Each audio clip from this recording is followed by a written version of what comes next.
What is up, nerds? Welcome back to episode 41 of the Pickleball Pursuit podcast. I'm your host, Lewis, with Pickleball Pursuit, here with my co-host, Justin, from Pickleball, etc. Justin, how you doing, man? Good, dude. We were just talking about today's our day. We both get early morning sessions in before recording the pod, so it's a good way to start the day. You know, we're not into the depth of summer yet, so it's still nice outside. Yeah, well, you're a peasant and you play outside. You played indoor this morning at 6 a.m.? Yeah, bro. Bro, it's nice outside in the mornings. It was 71 degrees when I played outside at 7. It's always 70 degrees in Stacks. So, True. Yeah, I'm a dirty pleb playing outdoor all the time. Yeah. Well, before we run into today's topics, just wanted to do a quick thank you, shout out to our title sponsor, which is PB Vision. I'm sure you guys have seen this before, but if you have not, PB Vision is an AI-driven tool where you can upload your pickleball gameplay. It will analyze it and show you all these different statistics and all of these great insights on how you can improve your game, what you're doing well, things you can improve on quite a bit, and then obviously really drastically obvious mistakes. So it's really unique in how it separates the category of your shot in terms of excellent, good, poor, and then just a bad shot. So there's different categories, different things that you can utilize this for. You can literally look at specific shots, watch just specific players, or just look through an overview of the game. So if you would like to sign up for PB Vision Premium, you can use the link in the description to get 15 bonus credits. Thank you, PB Vision, for sponsoring the Pickleball Pursuit podcast. So, Justin, anything you want to add before we go to the topics, man? So on the PB Vision front, last week I talked about how I lost a bunch of games and didn't particularly felt like I played poorly. I wanted to add them to PB Vision. Update. I figured out what it was via PB Vision. And this is why this tool is cool, because even watching the game footage back, I wasn't like, oh, I'm missing this particular shot a bunch of times. But it turns out it was short returns.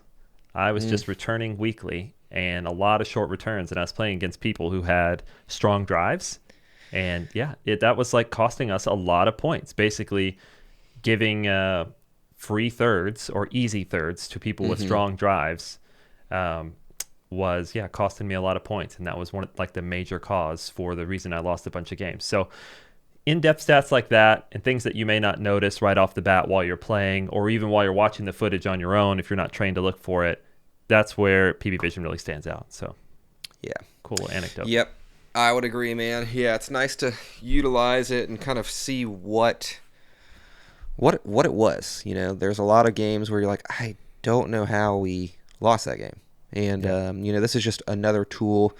It's not going to be perfect every time. It's not going to give you the exact answer, but it'll at least give you more insight than just going back on memory or watching your gameplay back yourself. So, very interesting tool. So, man, we're going to run through the topics for today. But before that, dude, like I said, played at 6 a.m. this morning. Played a couple DUPR matches. My DUPR hit 4.000 for one game, and then I lost. Back down to a 3.98, dude. I was like, that's pretty funny. Is crazy. You sent me the screenshot that said 4.0, and I was like, oh, congrats. Is this your first time hitting 4.0? You were like, yeah, but now I'm back at 3.98. And I was like, oh, man. Man, you should have quit while you were ahead. You know what I mean? I know. I didn't even know we were doing honestly, DUPR, dude, so it worked out. No big deal. You could get that back easy and go well beyond 4.0. So I agree. Yeah. But so today we are going to talk about quite a few different paddles. Actually, mainly you, because some of these I have, some of them I don't. But we're going to get into the New Franklin C45 shapes, the Friday Fever, the Selkirk 008 Maxima shape, which is a different shape than their old Maxima, the updated Luxx, and the basically updated new Filth family from Bread and Butter. Then we're going to kind of do a quick update on a PBCoR segment that we discussed in a couple weeks ago. We're going to run through our segments, see what we can learn in net gains. Are we playing with any new paddles in New Week, New Maine? And in Nerdtown, we're going to talk about the contact feel of foam and some of the positives and negatives of that.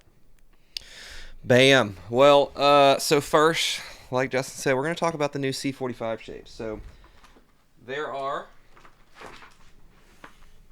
officially now 3 total shapes. So there are the original, the elongated here in red, the original hybrid in blue, and the standard in green. Now, we've talked in depth on the hybrid shape quite a bit, so we won't touch too much on that.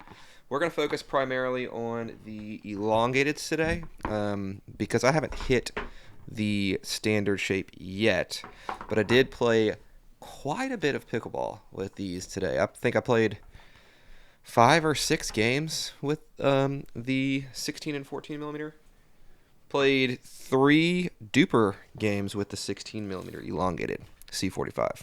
So what is different about the elongated C45 and the hybrid shape C45? Well, in terms of measurements with, the dimensions, not much.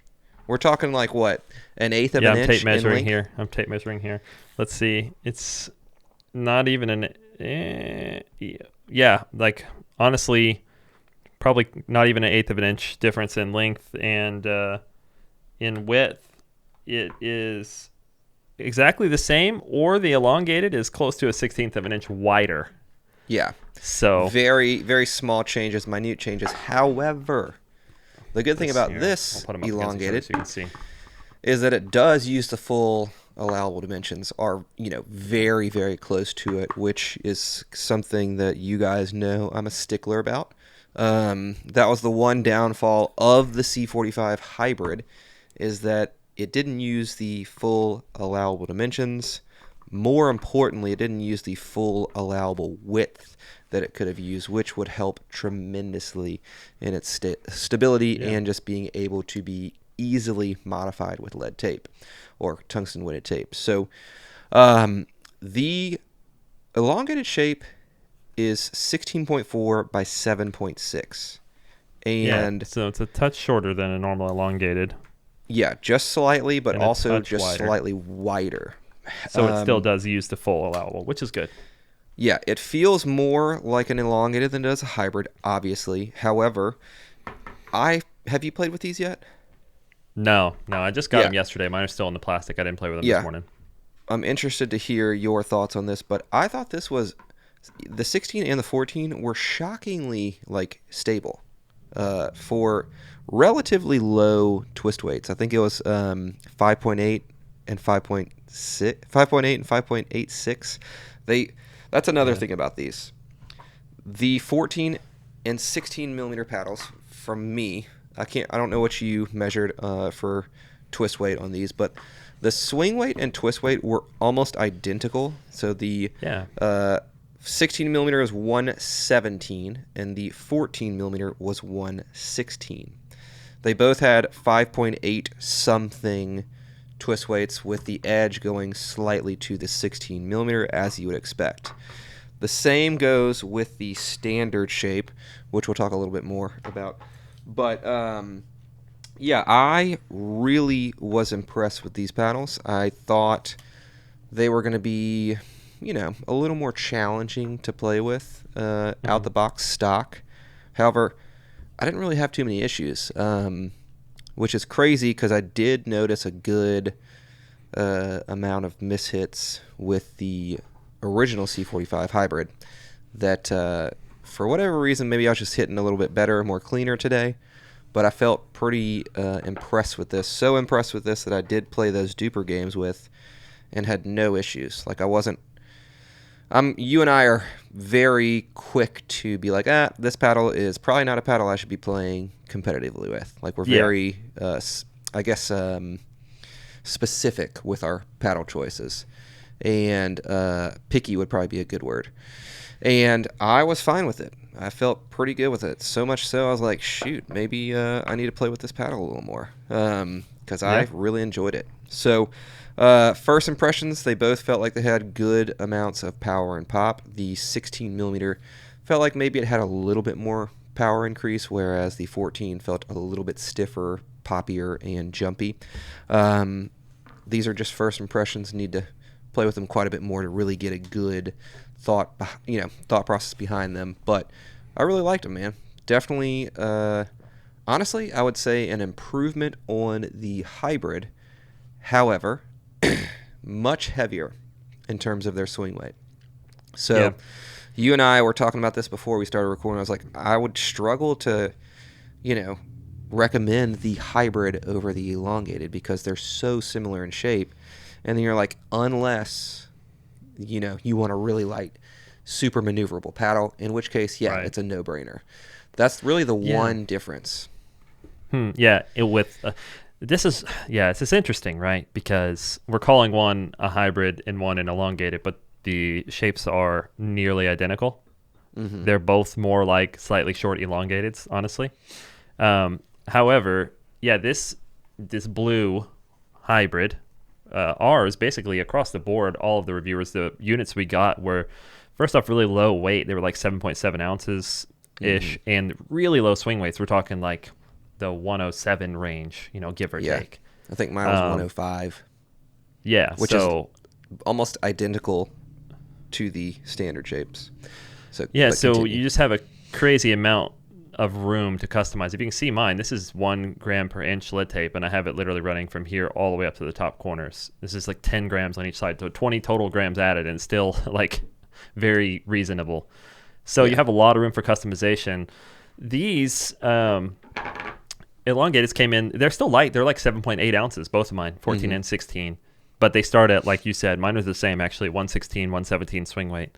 So you have a little less room to bolster that, 5.9 twist weight without making your swing weight go, much higher. So if you want like a crazy high twist weight with a low swing weight, but also a reasonable handle, it's this one. It's probably your choice over this. You could probably do it with this, but like you can see this the hybrid handle. over the standard. Oh yeah, sorry. The standard shape has just a very short handle. I mean, it's probably fine for people who only use one hand, but so a couple things I think are interesting though, and I would like to learn more about. Obviously, I haven't played with these, but this is interesting right off the bat. You and I were talking about this. I've never seen a set of paddles where the 14 and the 16 have exactly the same metrics. We're talking static weight, swing weight, twist weight, balance point. So something's going on inside the 14 to add a little bit of extra weight to make it match the 16s. I don't know if that's necessarily intentional, but there may be some more density in the core in the 14. And that's not just the elongated. The standards were the same way. Standards were the exact same way. Yeah, 14 and 16 are exactly the same metrics across the board. So I think quite one interesting. was 6.4 twist weight and one was 6.3 twist weight. That was like the 0.1 is very close though. A little more of a difference in terms of twist weight with these, but and we're talking about like really 103 much. swing weights. Really low. Mine was 104. Standards. Yeah, but it makes sense. You see I had the tape measure out. We're calling it standard. It's actually 15.75 inches.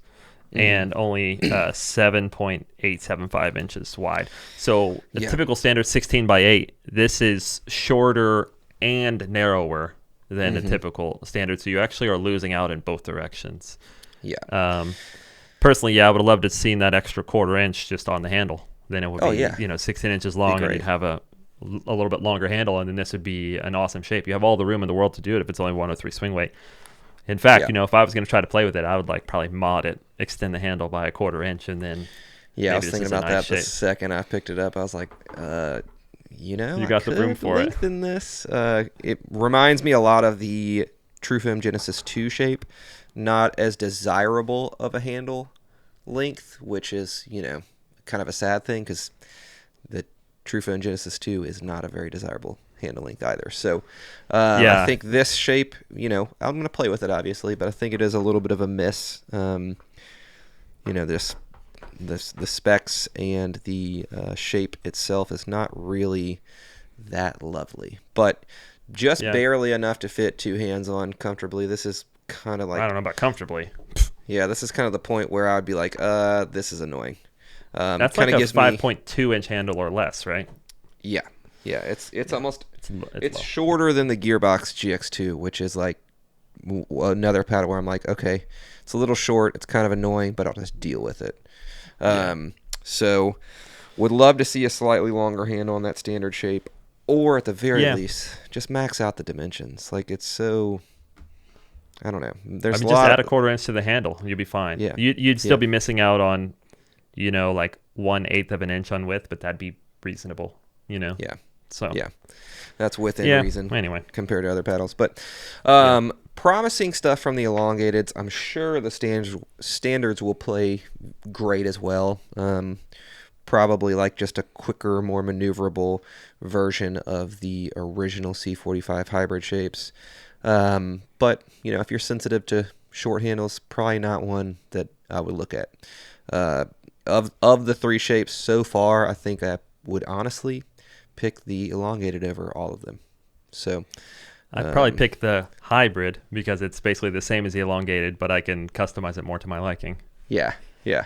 That, and that is, I just feel like the paddles are too similar that I'd just rather have the extra length, Like, would I rather have a lighter paddle or a paddle that has a little bit more reach to it? I'd probably pick the reach. Yeah, and I would rather have the better twist weight and lower swing weight, and I'll give up 1/8 of an inch. Yeah, it's not a big deal. Yeah, but I think either way, those two are definitely the better shapes. Because 16 mil options now. Yeah, the 16 mil felt pretty good. I liked it. I don't know which one I like more, the 14 or the 16, but very dwelly, very boing, as you would say. Not very boing, but it's got some. Yeah, usually the thicker ones are more springy and less linear feeling than the thinners, especially in like Gen 3 cores. Yeah, but I had no issues with control. That was that's good. Something I generally do struggle with from the Gen 3 paddles. So we'll move on.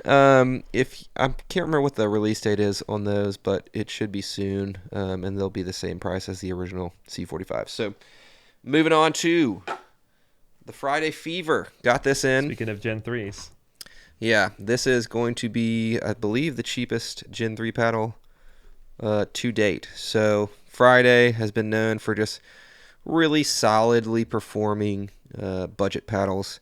Nothing that's going to blow your hair away, but more importantly, they are just an exceptional value. I've played with the original Friday paddles. I thought they were fine. Wasn't anything crazy. But these should be intriguing. It'll be the Gen 3 design, raw carbon fiber texture, pretty fine grit texture. So we shall see. Do you have any more information regarding these? Their launch price is going to be $100, and that won't last forever.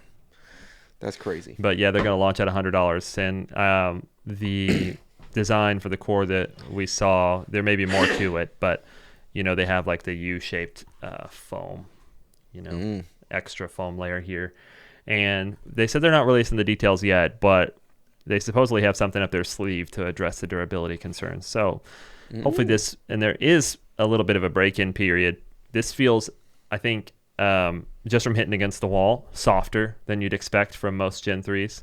Yeah. And if you guys can see, I already took the grip off because I got to redo this. The Friday paddles come with the ribbed grip. Yeah, ribbed. So, not for our pleasure. Yeah, so if you like that, awesome. If you don't, then you're going to have to replace it. So I was prepping this one to actually go play for real with, so I took the grip off. I'll re-grip it. Probably just do 2 over grips. Yeah. It's kind of been my thing recently. But yeah, I'm excited to try it out. Either. I've heard some people talking about it, and basically they're saying that it's not quite tippy top of power, which isn't necessarily a bad thing, but that it does have that sort of Gen 3 extra dwell time and ball shaping that you like from that type of core, and that there is a little bit of a break-in, which I'm not a huge fan of break-in, of course, but as long as it actually truly stops breaking in before it's just breaking, then we'll see. That's my same concern with the Franklins. That's why I stopped playing with the hybrid. Mine started rattling and changing sound drastically. So I don't know. I'm still mostly a non-believer in Gen 3s, except for the 11624s. Those are the only ones. Yeah. YOLO Pro 4 seem to be. I don't have those yet. That's right. All right, well, we're going to move on to a couple Selkirk paddles. All right, Selkirk dropped their new Maxima shape, which is a redesign of an old shape. The old shape was fugly. I can't. Was 006 was the same shape It as was the Maxima? similar Yeah. but different. The Maxima was like, I feel like, yeah, incredibly rounded top, Yes. elongated, Yeah. but even more rounded than 006, I think. Probably one of Yeah, the worst shapes I've seen. It just it's seems pretty like you bad. lose so much. Your balance point is gonna be so low. The sweet spot's gonna be lower. It's just gonna be a weird shape. But anyway, nonetheless, this Maxima shape is very, very strikingly similar to the Neonic Flare Prime X, which is Justin and I's probably number one best shape for a standard shape paddle. 16 by 8. This is the 16 millimeter 008 Maxima. This paddle is about as good of a control paddle as it gets. I would say it's not like uber control oriented like the Valair Mach 2 Forza. It's got enough firepower to not be a liability. But man, this thing feels great. I play with it stock. It has a fairly low twist weight stock, 6.4, which isn't horrible. It's just not ideal for Low for that shape. Yeah, low for that shape and thickness. This is 16 millimeter. However, the swing weight was also very low. I think it was 104 or 106. So you have tons of room for manipulating this and modifying it to your liking. But man, something that's really not talked about enough with the 008s is these paddles kind of rip spin. Like you were talking about, you played with a tour. I talked very little about that, but they get very good spin. Specifically the 16 mil models. Yes. The thicker models. The ball just kind of dwells in there, and it's got like pretty good grit texture. It feels like finer, but it's more similar to the Paddle Tech where it feels fine, but it's actually like pretty good. It grabs very the good ball. Spin. Yeah, very good. Grabs spin. the ball well. But this is, I will go ahead and just say this. This is easily their best shape, followed by... The tour shape's good. Yeah. Where did I put it? Yeah.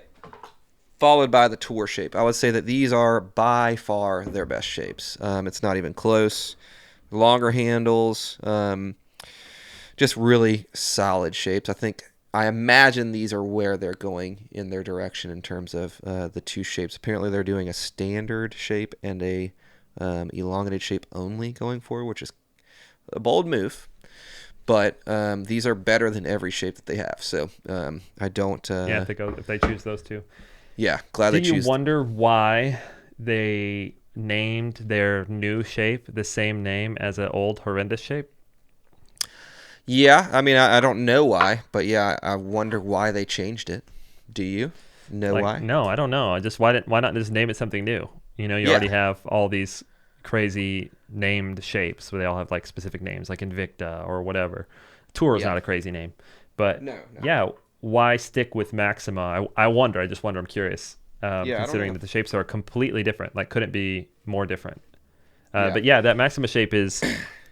I held it up to the Flare. It's identical to the Neonic Flare, which is almost identical, very similar to the Pickle Hurricane Pro shape, which is also very similar to the Saga Bloom shape. All those shapes are minor differences. Yeah. So, and they're all great. I love those shapes. So, for a standard shape, it's really nice. I would say that these are still, it's not hard to beat, but I would say apart from the Halo lineup, these are their best paddles. If you are not looking at their budget lineup, I would say the 008 Maxima and Tour paddles, and probably just about any thickness. I haven't really tested the 10 enough because the edge guard fell off immediately, but they are definitely their best paddles. But that's not saying too much. SLK power paddles, we'll see. There's been a lot of people teasing that. All the pros switched to it. Yeah. That's okay. Era. We shall see. Yeah. We shall see. Yeah. I think, but anyway, you can use code INF-Pursuit if you want to pick up the 008 Maxima. It's a pretty good paddle. Off of first impressions, I would not be mad if somebody said you had to play with this. It's not going to be a power paddle. It's not going to be ultra offensive, but it feels pretty damn good. Speaking of a paddle that's not ultra offensive, the new Luxx from Selkirk. It has Infinigrit and an updated throat hole. Pretty solid shape. This is the I think this is the Invicta shape, but yeah, Invicta. The handle is about 5.3, 5.4 inches, but enough to put a second hand on there. I've played with this paddle very sparingly, a little bit less than the 008. It's not a bad paddle at all. I wouldn't say it's bad. A little bit too. Yeah. I don't know. I kind of think that might be the best edgeless paddle on the market. Probably. Yeah, I would say that so or like, the Holbrooks.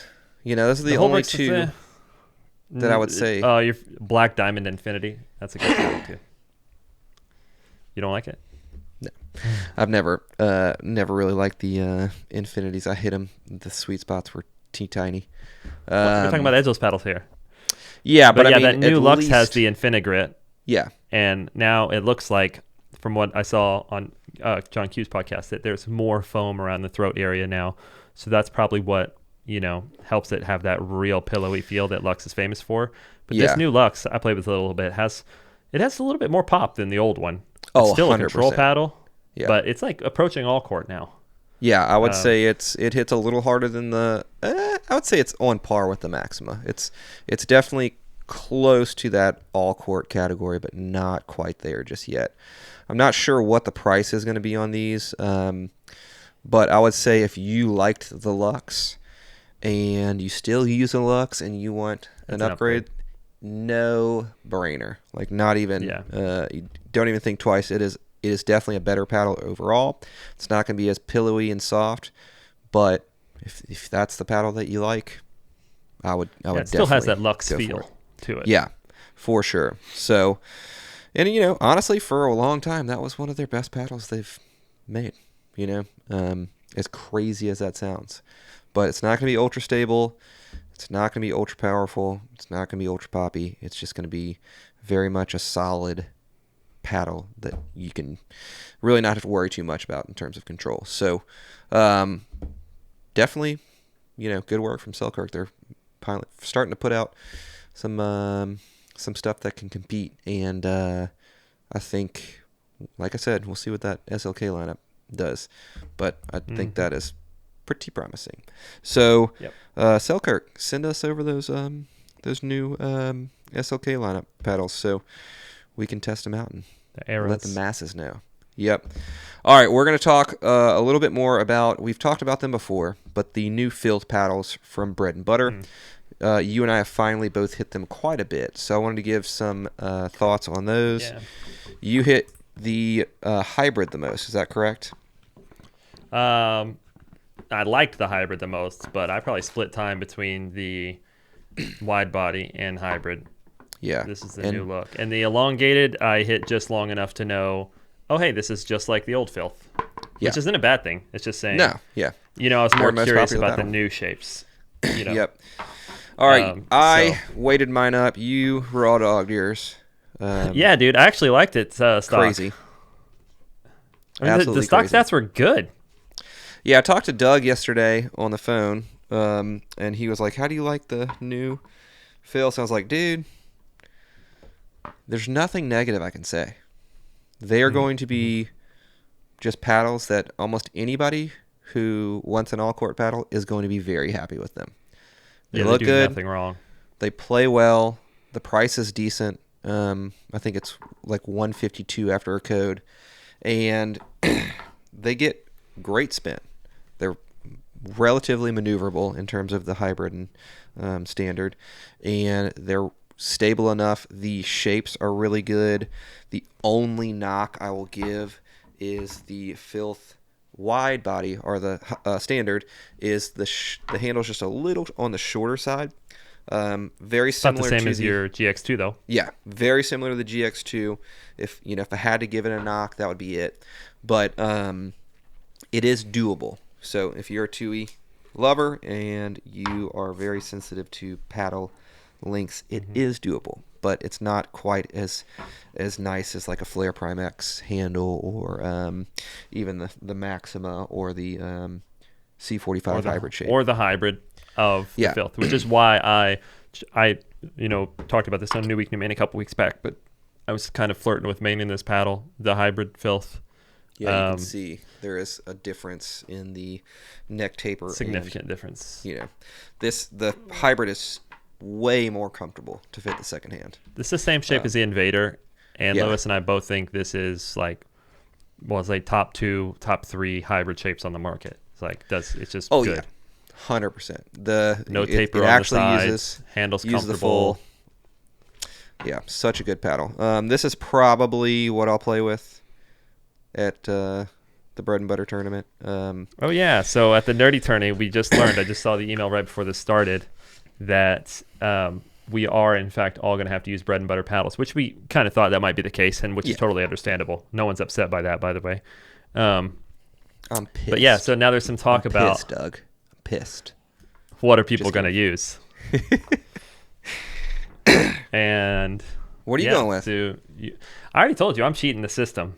Doug already said publicly on his little update that I have been helping him test the Psycho prototypes, which is one of their upcoming paddles. So I'll play with one of those. Well, shit, dude. It probably won't be approved by then, but just send it to me and I'll help test it. So I'll probably play with the Psycho prototype. Maybe I shouldn't have said that. Shouldn't have tipped anyone off, and so they try to get it. Also, it could be a little advantage. It's more up my alley. I mean, I could totally play with the Filth hybrid, but for the same reasons I said I didn't want to particularly main it the last couple weeks is the reasons why I wouldn't choose it. I just I'm just a weak boy, and I just need a little bit more pop in my paddles to help me out. Yeah, you're a little baby, a little precious baby. But the Filth lineup, very, very good all-court paddles, about as all-court as it gets. It's not leaning control, but it's not remotely leaning towards the power side of things. But it's not a bad thing. I think this is a paddle for the masses. Most people, totally 4.0 and under, probably one of my higher recommendations, especially in the hybrid. Even if you're above that and you just don't prefer to use a powerful paddle or a popping paddle. Yeah. It does, I said, it does absolutely nothing wrong. I have like 0 complaints. It's just not my preference. Yeah. Yep. Well, good stuff on that, Doug. I think these will be, one of those paddles you see all over the courts. So we're going to move on to the TMPR Nimbus paddle. I just got this. Hit it very little. I played one game with this. It is an elongated paddle, I believe. Let me measure this. I can't remember. It's like 16. Mine is not on the table. It's closer to the hybrid. Isn't it like a long hybrid? I'm pretty sure it's wider than 16.5 too. So basically, it's the same shape as the elongated Franklin. It's pretty much a Franklin. It's 16.25 by 7.6 about, which is it feels like an elongated paddle. It's definitely it has that elongated feel to it. You can definitely tell it's a little bit narrower. The sweet spot's a little tighter, and with the shorter length, it will pose a little bit of points deducted from it from my end. But it is carbon fiber, Kevlar. They call it the cloud weave. Not sure what that means. Foam injected, so thermoformed. Doesn't feel cloud-like. Doesn't feel cloud-like at all. This paddle is pretty stiff, but I don't mean that negatively. It's got some stiffness to it and rigidity, and it's got a good amount of pop. I would say this is still an all-court paddle, just kind of a stiffer feeling one, and kind of has an upgrade in firepower because of that. Don't know the price on this just yet, but I'll put that on the screen, and I can't remember if this has been launched or not. Interesting shape. But very interesting shape. I do like the shape. It has a great neck taper, plenty of room for two hands, and just it's kind of I wouldn't say it's like super attractive shape, but it's good enough. Like it's Yeah. it's So ideal. what they did with the throat, the neck there, I think we might end up seeing more, because that might be a function over form choice there. Yeah. It when it radiuses in and then goes out sharply after that, it's comfortable for tuies, Yep. but then you're also still getting those low bottom corners for the extra stability. Now the top, that's more of an aesthetic choice, and theirs is pretty rounded off at the top. But yeah, what they did in the throat there, I actually think is a smart performance design.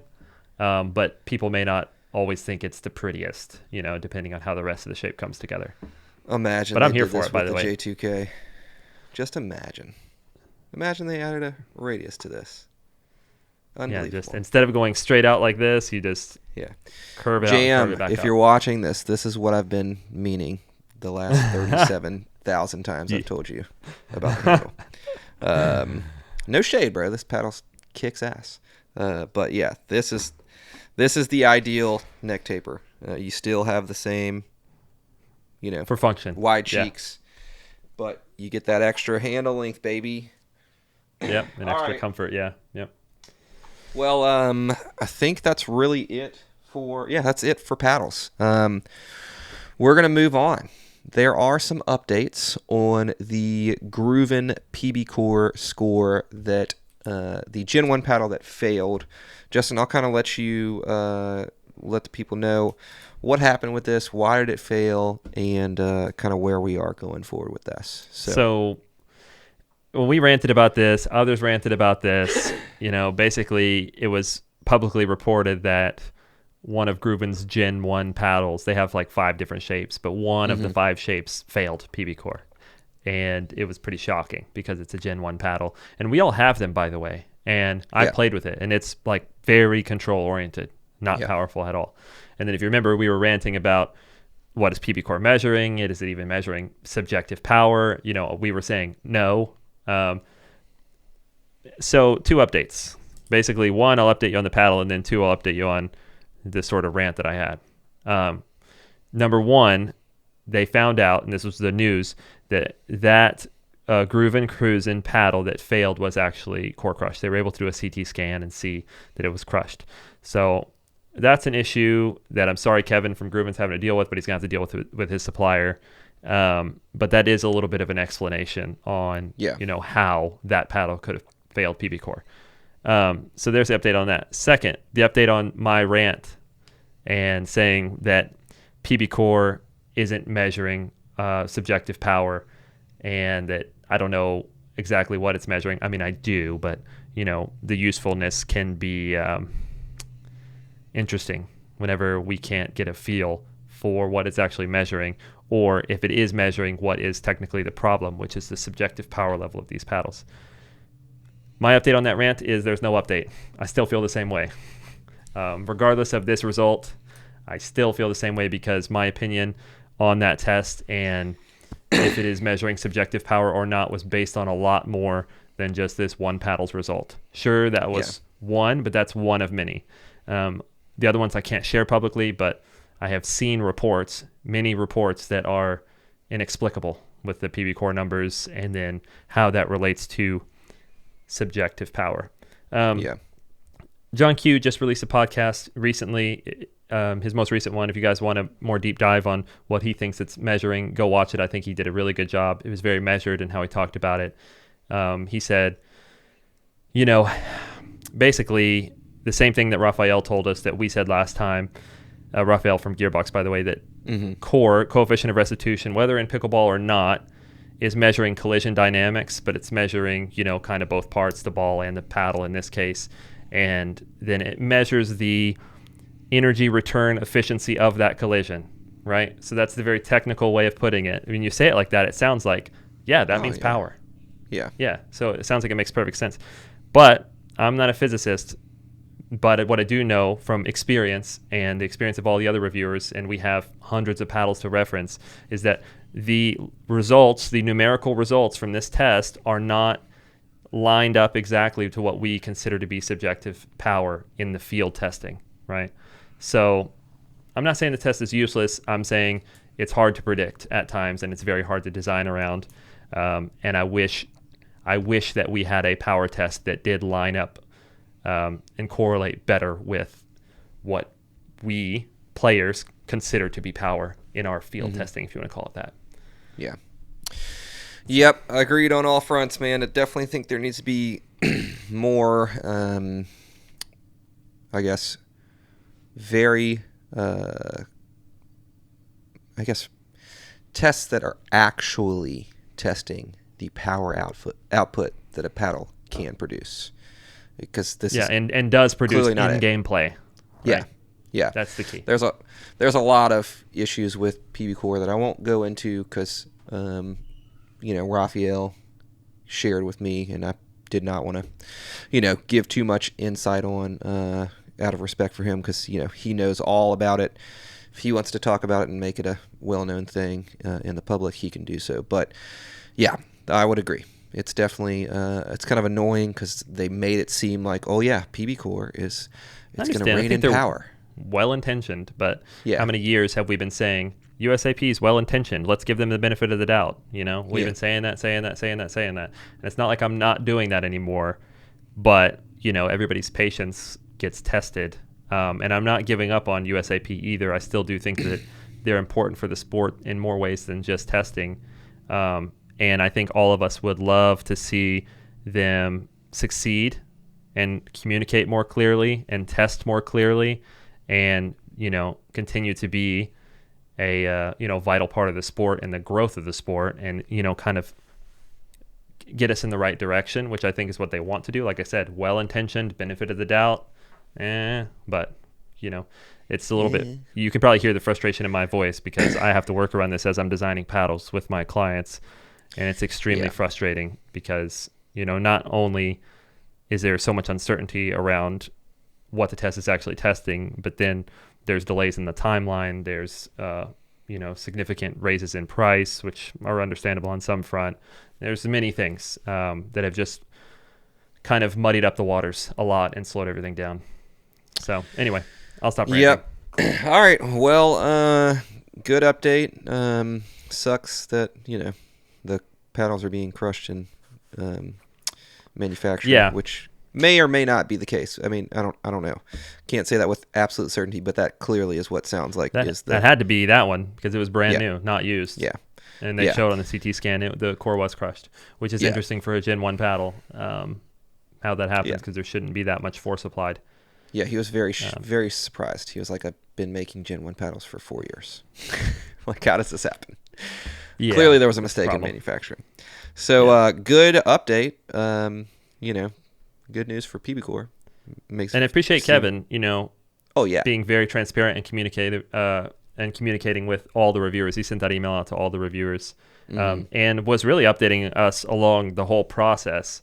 Yeah. That type of transparency is probably going to help USAP, and it's definitely going to help us, not have misinformation or disinformation. And I don't know, just get us on the right path. So we appreciate that, Kevin. Thank you. Yep.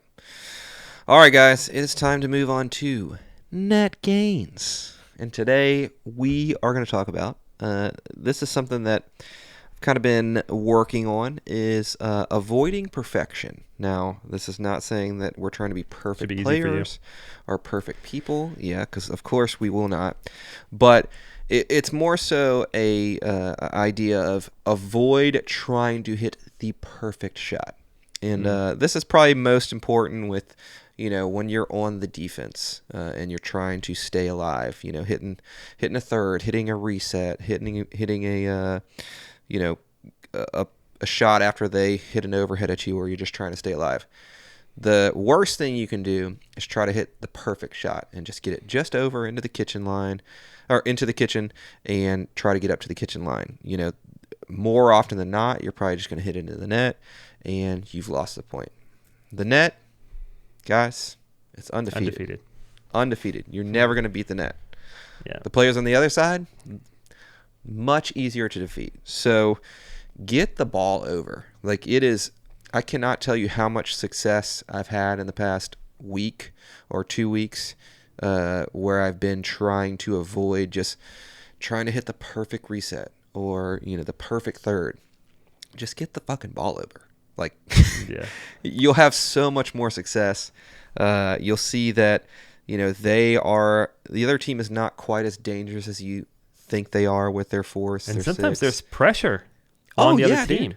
Like, and They'll we've mess done up. it. Like, you hit one overhead, they blast it back, but it's still a high ball. You hit another overhead, they get it back, and then you're like, I have to put this away, and then you end up hitting it out or in the net, and you're like, God. Yeah. But the other team, they didn't hit a special shot. All they did was just hit it back over the net. Exactly. Yeah, I posted like this long point that that I had the other day, and that was kind of like during the time period where I started to like adopt this habit. And I mean, that's a perfect example. In other weeks before, I probably would have not stayed alive in that and would have not been able to elongate that point and give myself a chance to win. Whereas, if you just get the ball over, like you give yourself a fighting chance. That's so important.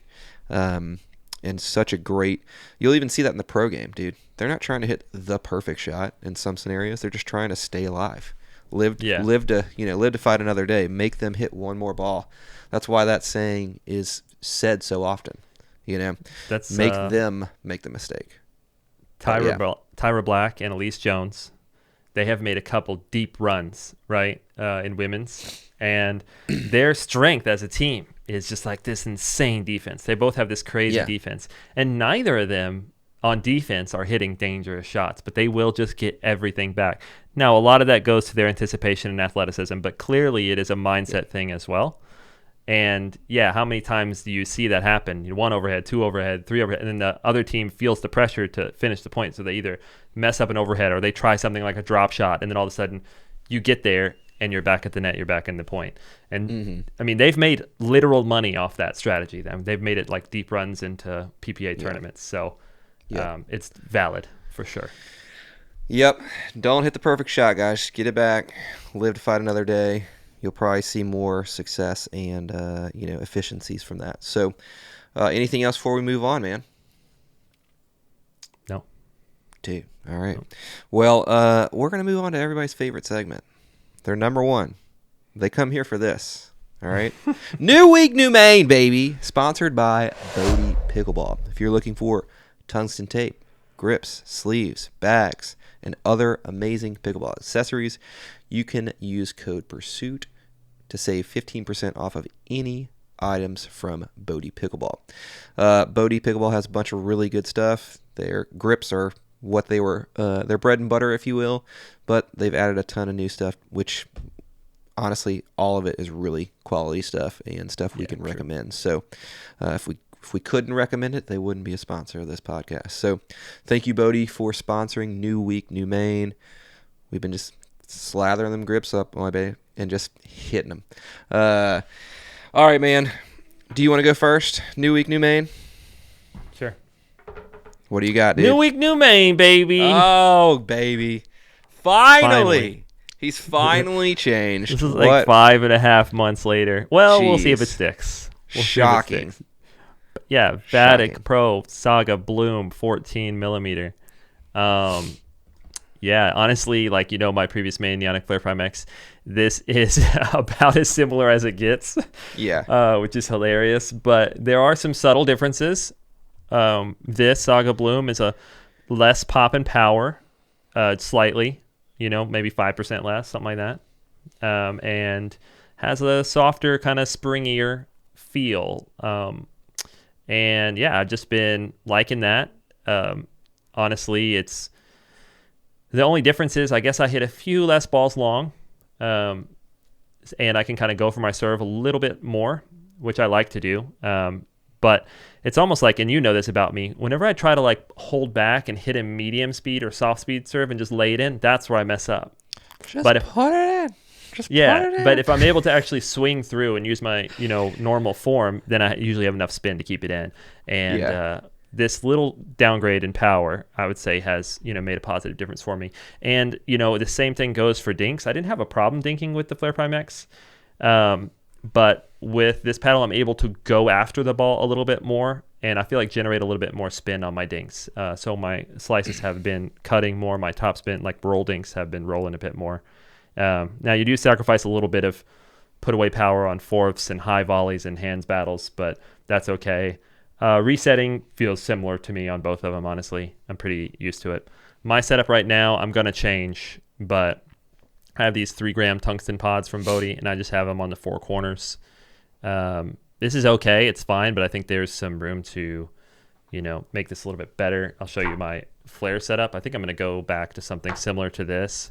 This is 0.5 gram per inch tape, but I think on the bloom, I'm actually going to run a little bit more up here and actually run a little bit more on the top.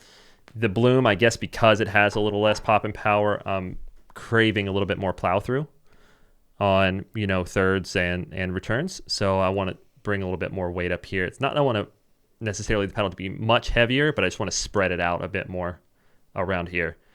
The bottom corner is probably fine, honestly. Maybe I'll just change the top. But yeah, that's my weight setup. Even with all this, with this weight on here, these 12 grams, it is only 8.2 ounces. Swing weight is 113, twist weight 7.8. That's a beefy boy, 7.8. I know, it's a little bit higher than I'd like, honestly. It's another reason why I might pull some weight down into the throat and on the top center. Remember how crazy my J3K Pro setup was? That thing was over 8 for a while. Yeah. That's I need too to high. pick that back up. Personally prefer my twist weights to be like around 7.5 max. Yeah. My ideal is probably between like 7 and 7.4 ish. Yeah. Just it feels maneuverable on flicks and rolls. But yeah. All right. 119 after Code Pursuit. Crazy deal. Yeah. Crazy deal. Price. Great power. All right, dude. 14s. Well, it's a new week. Should I do it? Is it a new main? Let's see. You've been changing up recently. It is the same main. New week, as same last main. week. Yeah. I haven't really had any reason we're to aligned switch yet. again. Yeah. I went with the... No. This is the Saga Flash, baby. 14. I know. But still. We're on the Vatic train. Yeah. This is the Saga Flash 14 millimeter paddle from Vatic Pro. I have 3 grams of 1 gram per inch tungsten tape on the bottom corners. And then I have, I think it's either 3 or 4 inches of 0.5 gram per inch tungsten tape on the top corners. What's funny is my B, who I was playing with this morning, I was playing with the Maxima, and then he wanted to play with it. He has the Saga Flash. Very similar setup to mine, except he has 1 gram per inch. It's probably like 1.5 grams at the top. I switched paddles and smoked the ball. I was like, "Oh shit, this paddle hits way harder than I remember." Way harder than a control paddle. Yeah, because I was playing with that little soft, Maxima. Yeah. And man, these things rip spin, rip the ball, good pop, good power. Just overall a really, really nice offensive and aggressive paddle, but still remaining easy enough to control to not be, too unwieldy. So yeah, dude, they spin. They grab dust, dude. Oh, Look. yeah. This is, by the way, after me wiping it off. This is the dust that's still on here. Damn, bro. Y'all been playing with them. I guess you play outdoor. It wouldn't matter, I'm a right? peasant. Remember, I play outdoor. Yeah, that makes sense. You got that dust and everywhere. play with the Franklins, who just are just marshmallows. They just pick up there and they're just falling apart. And that's probably a quarter of a Franklin ball right there on the paddle. That's why it's so soft. I'm getting tired of it, but that's all anyone wants to play with. Loving this paddle. So, no reason to change right now. Mini question. We'll just leave this little question in this segment because it's relevant. There's been some talk about the all-court / power category and how now that some of the most powerful paddles basically got delisted or are going to be on July 1st, does the bar move for power? And I'll ask you a specific question. Take these 2 paddles, for instance, or just the Bloom 14 line in general, and then the Neonic Flare Prime X. Are these in the power category now? Has the bar moved? Or is the bar still the same and there are just fewer paddles in the power category now? Let me ask you a question. Okay. Would you say that the True Foam Genesis is a power paddle? Not the two. What is more There's powerful, an argument the Neonic Flare Prime X or the True Foam? Dude, I don't know. They're about the same. They feel totally different. But not the two. So maybe the True Foam 3 could be at the very low end of the power category if we want to, get picky. So I'm walking him into a corner right here, guys. I know, because I almost want to say, after playing with a bunch of other paddles and coming back to the Flare Prime X, that it is like the low end of the power category.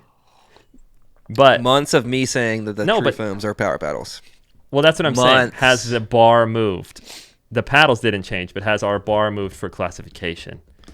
I lean towards saying the Saga Blooms are like high all court, and I lean towards saying the Flare Prime X is bottom of power if I'm slightly adjusting my bar, knowing that there are... How many paddles do we say are all court? Like every freaking paddle that comes out, and then we only put, 5 or 6 paddles in the power category. So I'm like thinking, do we need to bring that bar down and maybe include some of those top of all court paddles and say, you know what, this is actually a pretty powerful paddle.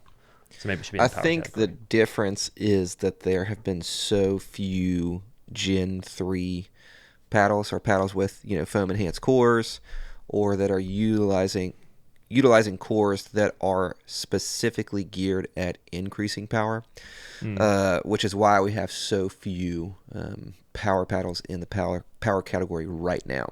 I think that'll expand quite a bit in the next few months, especially with what seems like a lot of people have been saying. There's lots of foam paddles that are enhanced to have, higher levels of power that we haven't seen yet. So to answer your question, I would say no. I don't think they're power paddles yet. I do think the True Foam is a power paddle, but I would say the Neonic Flare Prime X and the Bloom 14s are not quite power paddles. The Flare Prime X is very unique because it does have some of the most power and pop for a standard shape paddle on the market. Specifically pop, yeah. Yes, falls just short of like the 12.7s from Bantam, from 12.7 Bantams from PaddleTech, which I would say is like the bottom end of power. But yeah. All right. I'll have to think about that more. About. Yeah, I'd have to think about that a little more, but that's kind of my thoughts. Curveball at you. Yeah, that was a good one. I was trying to walk you into corner. Now you're trying to walk me into one. We can be in the corner together.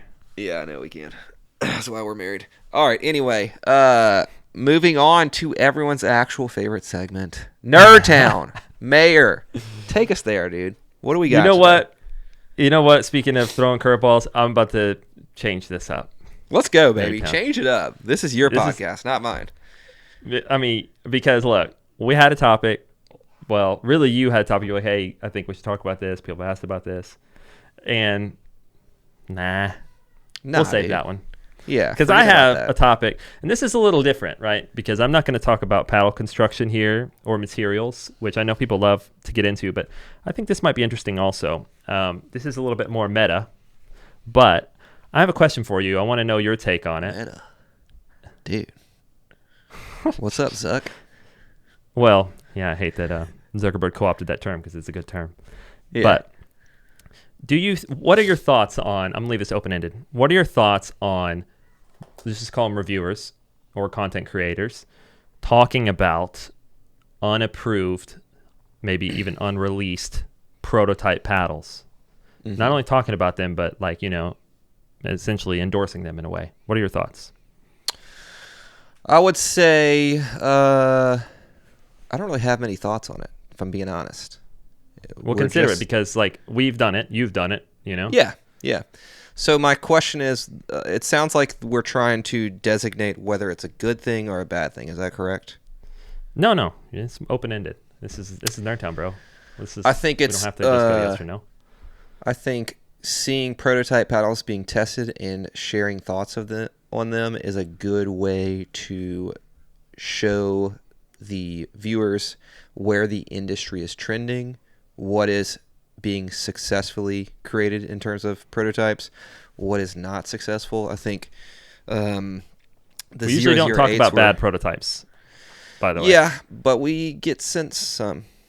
And we get sent some paddles that are not released yet that didn't perform very well, Mm-hmm. But when something's good, a lot of people talk about it.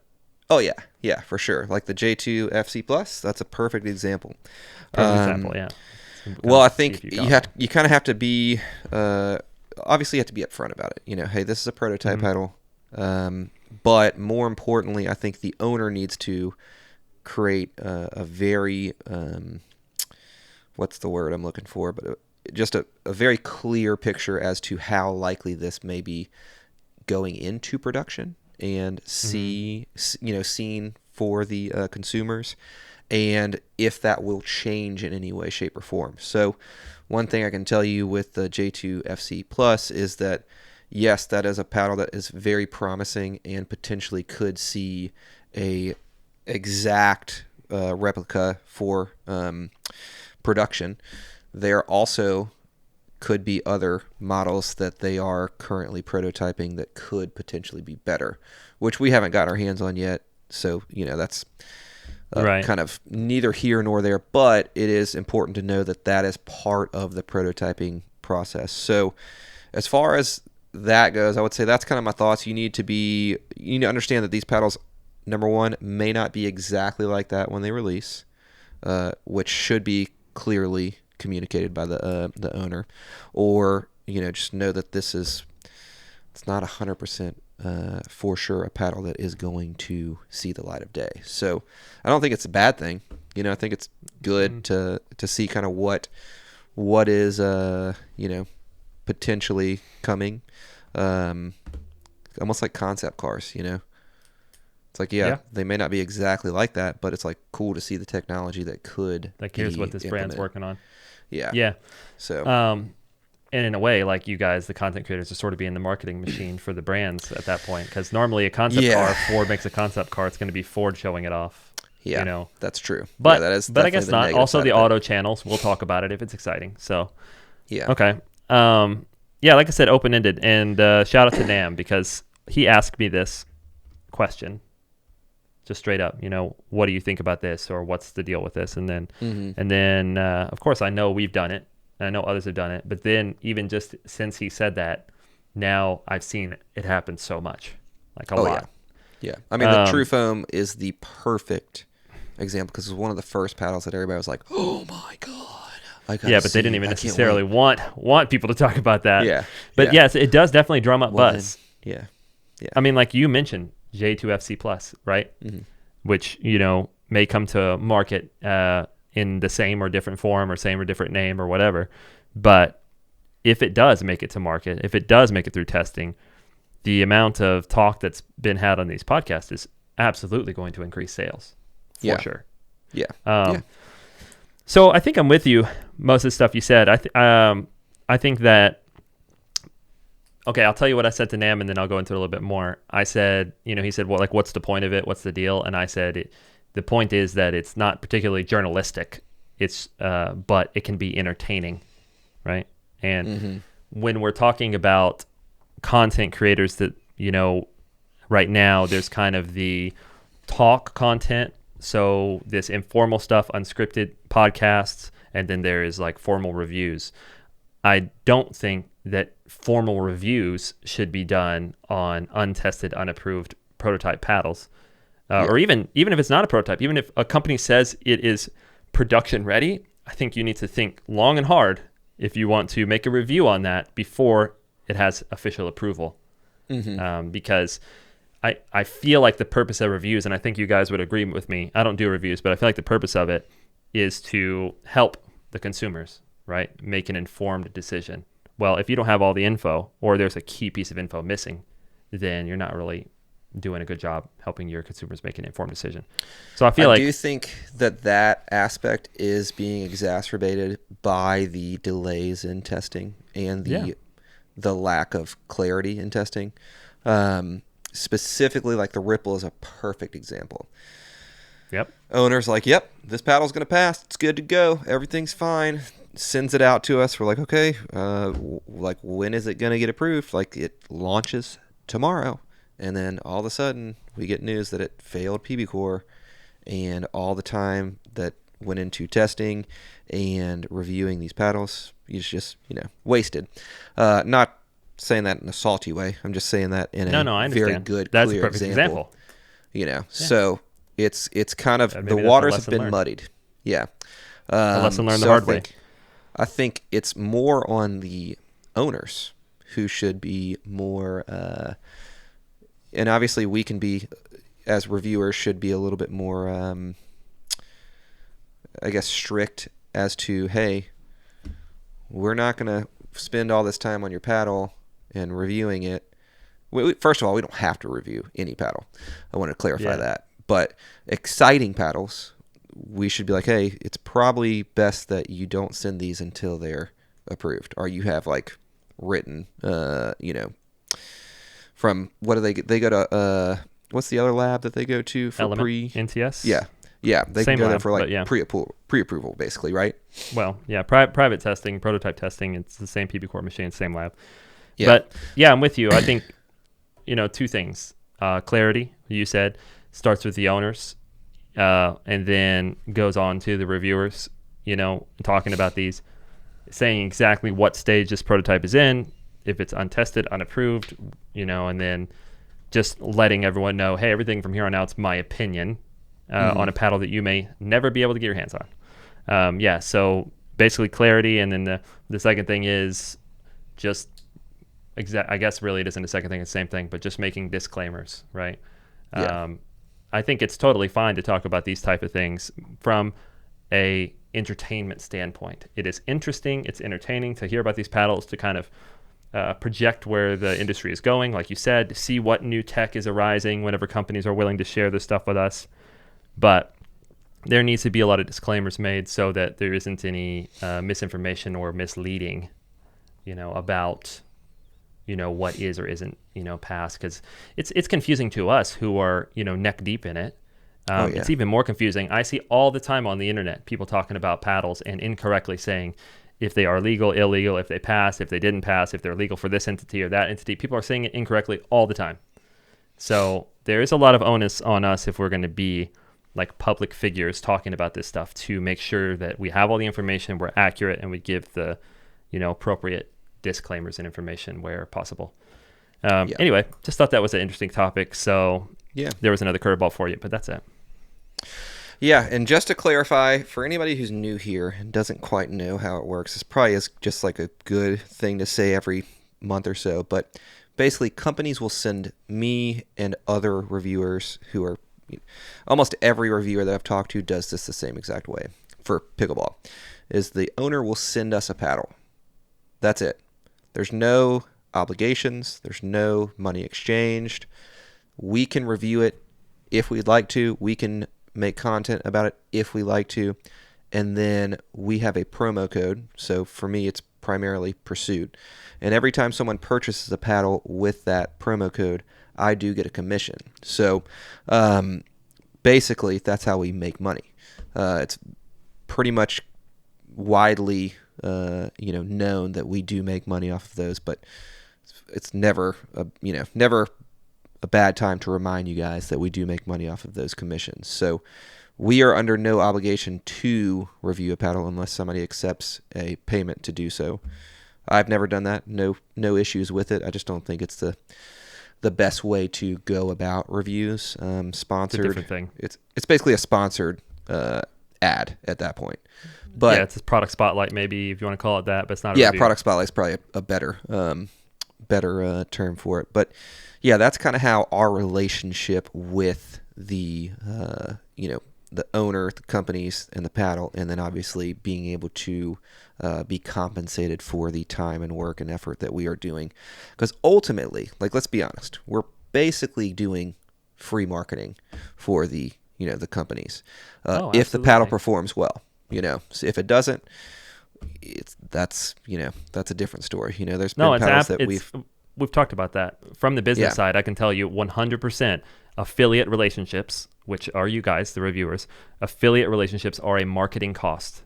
So it is ideally a symbiotic relationship where you can benefit, you get some content, you maybe get some commissions, the company gets some exposure, the company gets marketing, and they're willing to pay that cost, and you're willing to pay the cost of your time and effort putting together your videos and stuff, because that takes a significant amount of time, and testing the paddle to get what you get out of it. So it's a win-win relationship, but it is 100% absolutely a marketing relationship.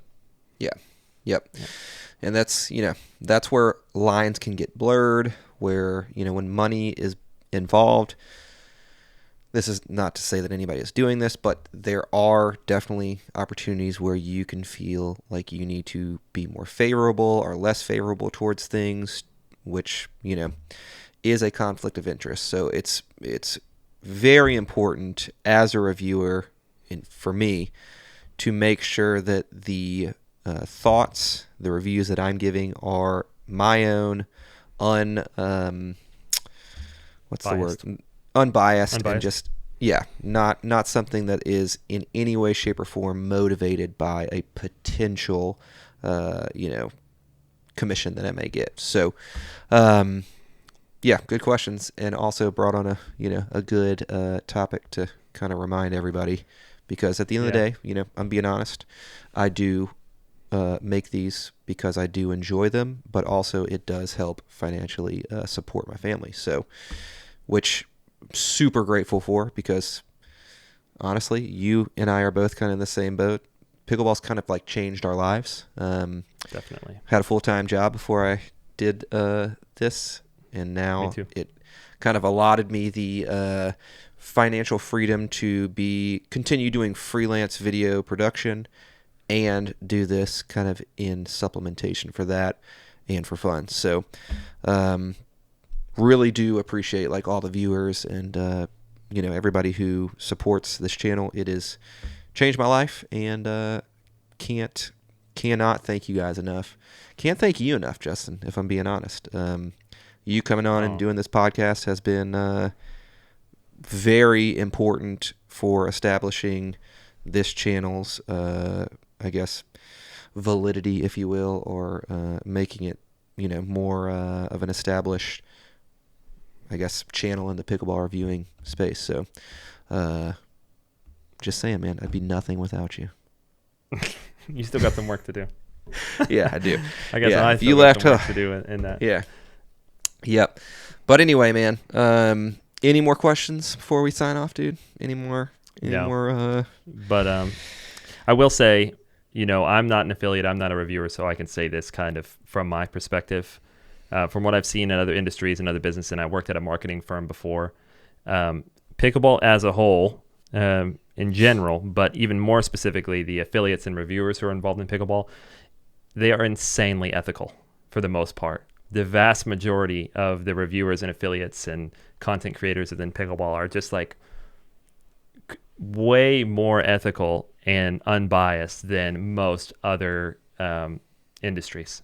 It's really cool to see, and I don't know if that is a side effect of this being a young industry, and maybe when there's more money involved, more people who are just money driven will become involved and kind of take up those spaces. But I think the sport is in good hands. The consumers, like you guys, are in good hands. Like, you have actual really well-intentioned, good people who are extremely ethical about their business, of being affiliates, and give unbiased information all the time. So it's really easy to find good information. And for the most part, the same is true for a lot of the companies that we deal with. They all want to do the right thing the right way for the most part. I would say far more so than most other industries. So yeah, it's I think you would say the same thing, but I feel really lucky and grateful to be working in this industry right now. It's full of positivity and just like good people who want to do the right thing and help each other out. So I've been saying for a long time, even before I started doing any of this, like rising tide lifts all ships, and you can see it within the reviewer community. All these reviewers are technically competitors, and not a single one of them gatekeeps or acts that way. Like all of, kind of what you might call the top pickleball reviewers are all friends and all help each other out constantly, which is just, it's kind of heartwarming, Good guys. Basically all become my friends at this point too. Yeah. I think we're a little more than friends, but Anyway. All right. I wasn't talking about you, beautiful. I said the top reviewers. Yeah. Anyway. Important designation here. All right. Well, I think that's really all I have for today, man. You got anything else before we sign off? Nope. All right. Nope. Well, thank you for joining this emotional roller coaster of a podcast. Justin and I are going to go FaceTime each other and cry and say words of affirmations towards one another. I'm so tired. Until the next podcast, if you guys have any topics, any questions that you would like covered, feel free to leave those in the comment section below. We probably should do a Q&A coming up soon. It's been a long time. So any questions regarding paddle construction, just anything you guys are wanting to hear us give our thoughts. Yeah, we're down. Yeah, anything, guys. Anything. Anyway, I'm your host, Lewis with Pickleball Pursuit, here with my co-host, Justin from Pickleball, etc. Until the next one, we will see you guys. Peace.